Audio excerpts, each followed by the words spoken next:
Hey guys, it's Mo. Welcome to Reading with Mo. This is the kind of relaunching again of my Friday Reads series. We'll see how long this lasts, at least while I'm still out of work. I plan on trying to do this most Fridays.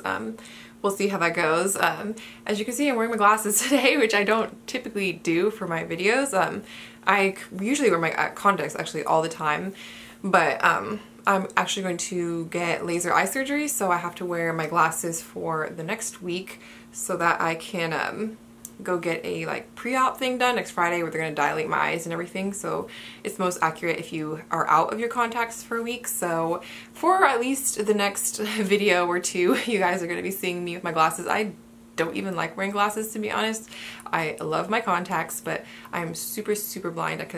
My vision is non-functional without either glasses or contacts, so I'll be really glad when I don't have to use either anymore. It makes it so annoying. I'm trying to, this morning I was trying to do my makeup and stuff, and I have to take off the glasses to do it, and I'm holding the mirror up so close to my face and I can't even hardly see what I'm doing, so hopefully that looks fine. But anyway, with these Friday reads, I think these are just really fun opportunities to kind of let you guys know a little bit more in real time what I'm reading, what I'm planning on reading, what I've completed over the past week or so, instead of waiting until the end of the month and just saving it all for my wrap-ups.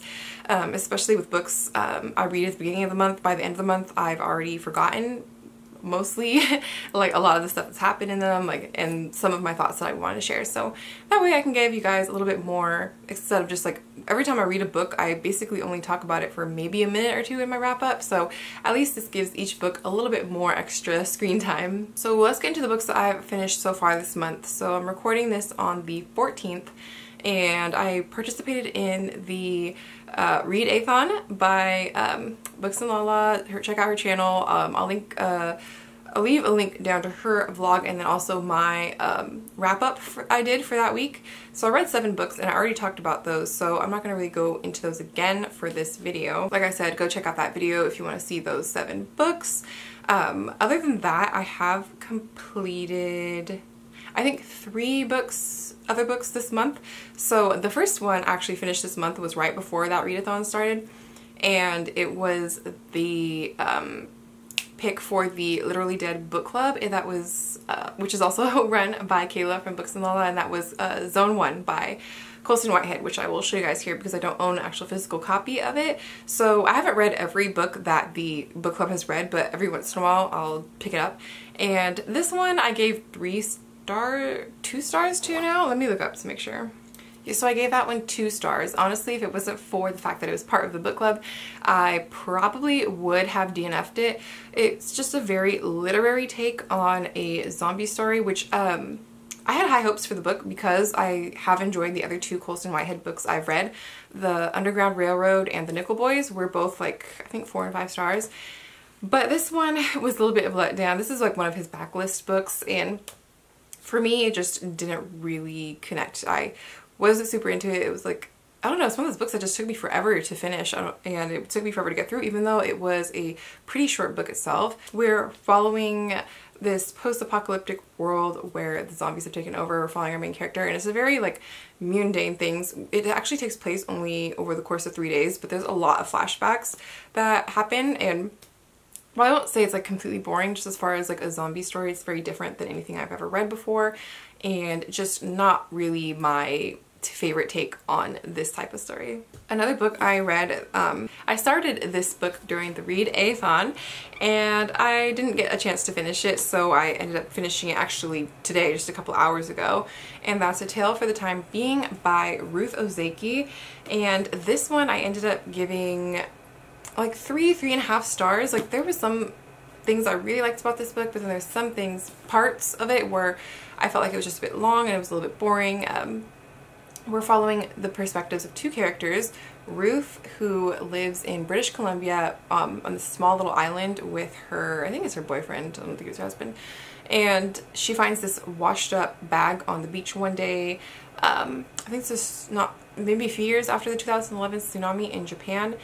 And she assumes it was probably from all that wreckage and stuff, and she gets home, opens it up, and inside there is a diary and some letters and stuff. So the other perspective that we're reading from is the diary entries, and we're following a young Japanese girl. Her name is Nao, and her storyline was very much more interesting to me than Ruth's story, but I mean, I see why her storyline needs to be in there to kind of like tie it together, but I just felt like, I don't know, some parts, like I didn't really care for her as much, or I couldn't really like connect to her as a character as much. But with Nao's storyline, it was definitely far more interesting, just the stuff that she goes through. So like trigger warnings for like mental health, suicide, some sexual content. What else was I gonna say? And Nao is being bullied in school. So she, her parents, she was either born or just right after she was born, they moved to California.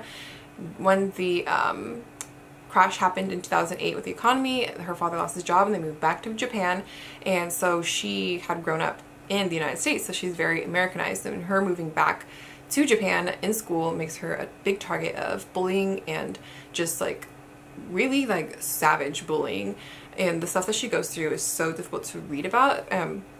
Like I couldn't even imagine like having that experience. But overall, like I think I gave this book like 3 stars on Goodreads, but I would say it's maybe more like 3.5.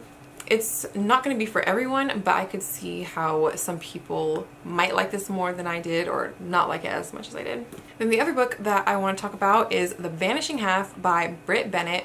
So this one I've been wanting to get to forever. My hold finally came through at the library.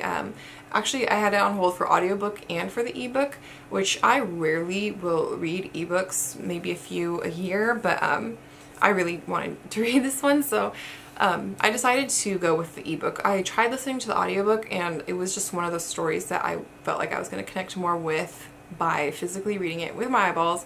So this book was good. It definitely lived up to my expectations. It wasn't a 5-star read for me. It was 4, maybe 4.5. It was like so close. It was almost there, but I don't know. There was just something, I can't even explain exactly what, that just kept it from being a full 5-star for me, but I really did enjoy this book. So I read The Mothers by Brit Bennett when that came out years ago, and I knew that if this author ever came out with another book that I wanted to read it, and so this one I would definitely recommend if it's something that's been on your radar. We're following 2 twin sisters, and they live in this small country, small town in the South, Mallard, and it's a very, like, in this town, it's very small, everybody knows each other's business, and everybody in this town is really light-skinned, like so light-skinned that some of them could pass for being white if they were to choose to do so. So we're following 2 of them, and they have ran away when they're like 16, I think it was, and when the story starts out, one of the sisters is returning back to this town, and she has her daughter with her. Her daughter is very, very dark-skinned, and we kind of go from there, and the town is like very confused because in their town it's very much like they're basically trying to keep their skin tone very fair, so it's just something that isn't really done in this town to marry, or it's not really looked well upon to be with someone of a darker complexion than yourself. So I'm gonna stop there. I don't want to give you guys too much about what's going on in the book, but it was good. We follow actually a few different perspectives in the book, and that kept it really like fresh and able to keep going because we were reading through the different perspectives, and it does something different from the other book that I had talked about, A Tale for the Time Being, where to me at least, all of the perspectives were really strong, where none of them felt weak, so that you were always looking forward to returning back to each character, and none was like, oh, now we gotta read from this character again, this is kind of boring. Those are the books I want to talk about that I've read. So what I'm currently reading, I'll share with you guys. So first, I have 2 physical books that I'm reading. The first one is Noughts and Crosses by Mallory Blackman. This is an alternative history where instead of black people being enslaved and white people being the slaveholders, it's flipped. I'm just only 75 pages into this, so I'm not really sure how I feel about it yet. I feel like I definitely need to get a little bit more in. Like, it's interesting. I'm not like loving it, but I feel like if I spend more time with these characters, then I will like it more. I feel like right now, if this is a series I had read when I was in this genre that's marketed to, like in high school, if I was a high schooler and I had read this growing up, I probably would have diehard loved this series. But now that I'm a little older reading it, and it is kind of written towards a younger audience, I'm not exactly the audience for it, but I am enjoying it. So I'm listening to this mostly on audiobook, but kind of going back and forth. I can't wait to finish it though, because there is a series, TV series I believe, and I want to watch it, but I'm gonna make myself finish the first book and then decide if I want to continue on with the whole series before I watch the show. And then the other physical book I started just last night. So last night I was getting the urge to pick up another book. I don't know why, because I already have like 4 that I'm already in the process of, but none of them were like super gripping me and compelling me to continue on. So I was like, I just had the itch to start something different. So I returned to the Broken Earth trilogy by N.K. Jemisin. This is the second one, The Obelisk Gate. I put it off for as long as I could. I gave the first book in the series, the 5th season, 5 stars. So I was kind of holding off on this one. Like, I knew I wanted to read it this month, but I was just trying to hold off a little bit. But I'm glad I picked it up actually now, because I remember a lot of the stuff from the first book. It took me a minute to kind of catch back up with the storylines of how the last book ended, but I think it's good I picked it up now, because if I had waited longer, I feel like I would have forgotten too much stuff from the first book. But so far, I'm really enjoying it. I'm forcing myself not to speed read through it. I'm trying to take my time. I'm on chapter 5, page 77 right now, and I'm really enjoying it, and I'm very curious to see where we're going to go in this book, because with the 5th season, the book just went places that I wasn't predicting, expecting, and I really enjoyed that aspect of it, and I feel like this one is going to do the same thing too. And then the last book that I'm like kind of actively reading right now, oh no, actually, sorry, there's 2. So the first one is The Black Kids by Christina Hammonds Reed. I received an arc of this on NetGalley, and I decided to get to it because I've heard a lot of people have been reading it this month. I love the cover, it's super cute, and I just want to know for myself what it's all about. I just barely started this, so I can't give you guys my opinion at all, but it does have a very high Goodreads rating right now, 4.26, so that's really good. It's described as for fans of, people who are fans of like The Hate U Give. I believe it's taking place during the race riots that happened in the 90s in Los Angeles. I don't really know too much more yet.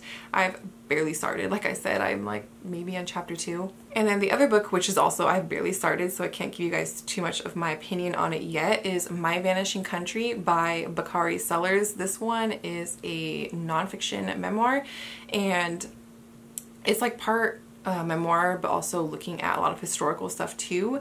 The main author himself, Bakari, grew up in the South, and he's looking at a lot of the racial history going on there. Like, I believe his parents, or at least his dad, so far what I've read, was a civil rights activist, and it's something that's always been a big part of his life.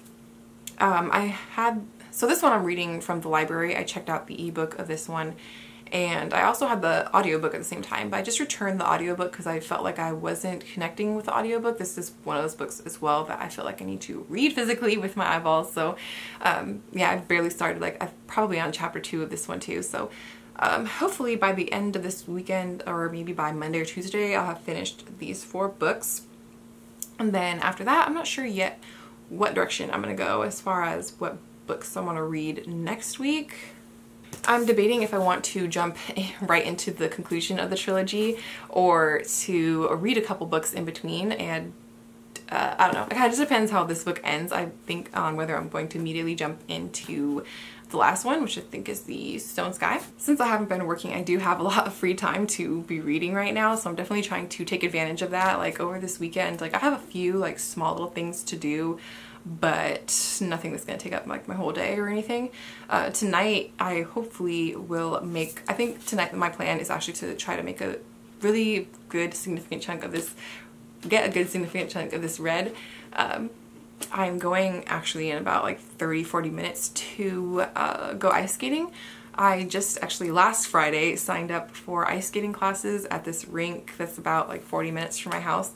And it's really cool because I was looking for something to do that, to get me out of the house that's still like safe. So everything there is very sanitary. They have is everyone social distancing and wearing masks and stuff. And I'm like the only one that was actually in my class. So it's really cool to have like a one-on-one time with the teacher. And luckily, since I already know how to skate forwards already, she said I'm progressing well. I should be able to bump up to the next level of skating class within the next few weeks. So that's really exciting. It gives me something to look forward to get out of the house, especially when it's so hot right now.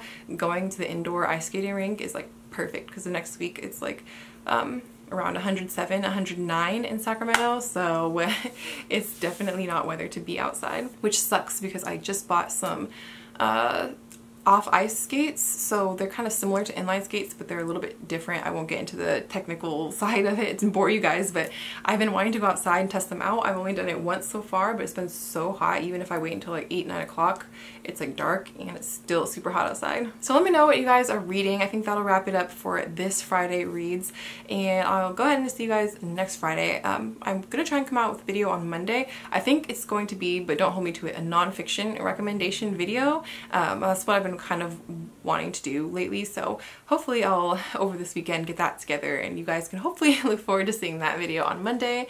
But that's it, you guys have a good safe weekend and I'll see you next time. Bye.